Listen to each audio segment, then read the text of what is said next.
I want your help in examining this psychological conundrum that is going to kick in at midnight on Friday, because I know the pubs and the restaurants aren't going to be opening at 1 minute after 12, but nothing changes. This is the weirdest thing. These are the moments I find most fascinating, when a completely arbitrary moment arrives and everything changes.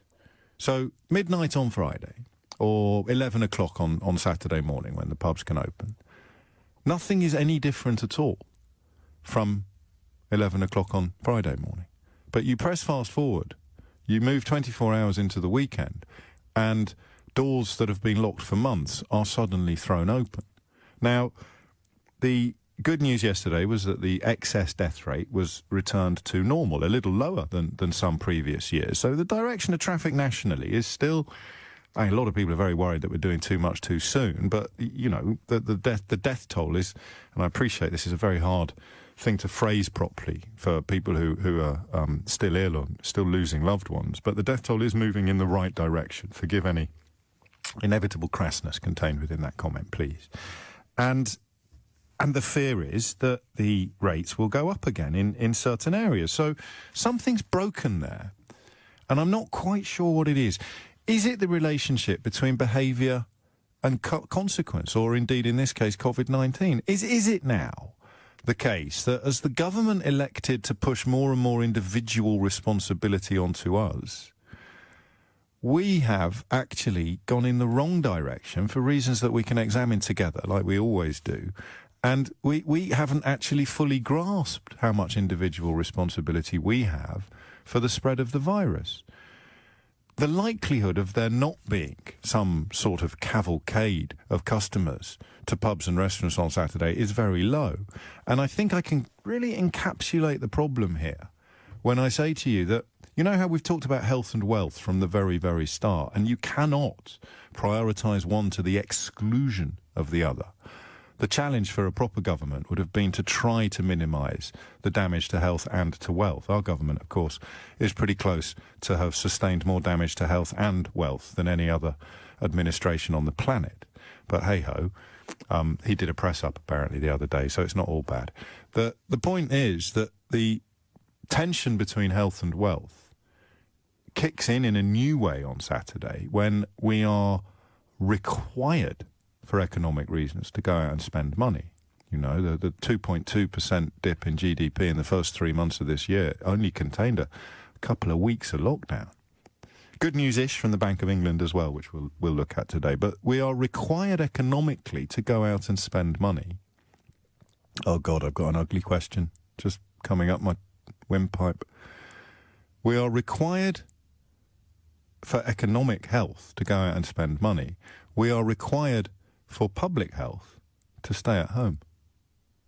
So is it possible the government is simply looking at you if you're thinking about going and filling your boots on Saturday? You're just cannon fodder. You're first over the top in the trenches. You are collateral damage that they are prepared to sustain to get money in the tills, while they know that better informed people, more cautious people, older people, dare I say cleverer people, well, I've said it, but you're welcome to shoot me down in flames, cleverer people won't go out and won't get ill. So James O'Brien is basically asking, are the British public cannon fodder for the economy? And I'd have to fall down on the side of yes, they are. The government have decided the economy is more important than public health. We need to get the economy moving because we have run up a huge amount of debt. We need to pay off this debt. We need to get the economy moving again. And we're willing to take the risk of future spikes in order to protect the economy. Now, Boris Johnson alluded to this, not even alluded, he actually pointed out and used the expression whack-a-mole. What the government approach seems to be is to open up the economy, take the risk of local spikes, and then leave the responsibility of dealing with those spikes to local authorities. Now, there are a number of problems here with this. Local authorities don't have the resources and financing available to deal with such spikes.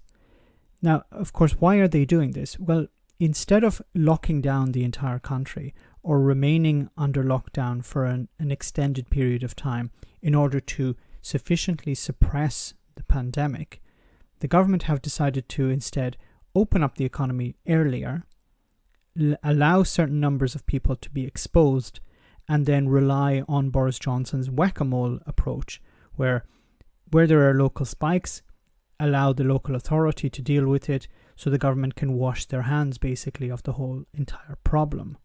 Now, this actually could work in theory, but it would require that a lockdown in a local area is strictly imposed so that movement in and out of that area is restricted. But the problem is that, and we've seen this in Leicester, is that there is no strict movement of people in and out of that city. So even if you have a lockdown imposed, you're damaging the local economy, you're protecting the rest of the UK's economy, but you're allowing people to move in and out, thus defeating the entire purpose of having a local lockdown. The advantage of a local lockdown also allows the government to evade responsibility because they offload the responsibility onto the local authority, and if they succeed, good. If they fail, well, it's not the government's fault, it's the local authority's fault. Now, back to this problem of Super Saturday. Now, I think what's going to happen is you're going to see a mass filling up of pubs. Now, I hope I'm wrong about this, but we just have to look at Bournemouth to see what happens when people decide to congregate in an area. And of course, the mixed messaging from the government is to blame here. Stay at home, but also go out and spend money. It just doesn't make any sense. Now, I'm not saying that social distancing cannot function outside your home. Even you can practice social distancing also in a pub. The problem is that even if you do it, you're guaranteed to meet people who are not doing it. So while many members of the public will be prudent regarding social distancing, others will not, especially if they have a few drinks in them. I truly fear about the images we're going to see in the newspapers, in the media on Sunday morning. So finally, I just want to say something about what I call the COVID paradox. The idea that as the numbers decrease thanks to social distancing, mask wearing, and the lockdown that came before, members of the public believe that the numbers are declining because of some natural cycle, when in reality they're declining because of the actions we've taken before. And as the numbers have declined, we decide to return to some sort of normality, while easing the lockdown, reducing social distancing, and eliminating masks. We welcome back the pandemic, and then we see spikes or a second wave. Let me know in the comments, guys, what you think. As always, your comments are greatly appreciated. Thanks a lot. Why not become a Patreon and enjoy access to our Discord server where we share news, chat, and have some fun. If you become a patron, you can also make video suggestions on topics that are important to you. Check it out via the link in the description.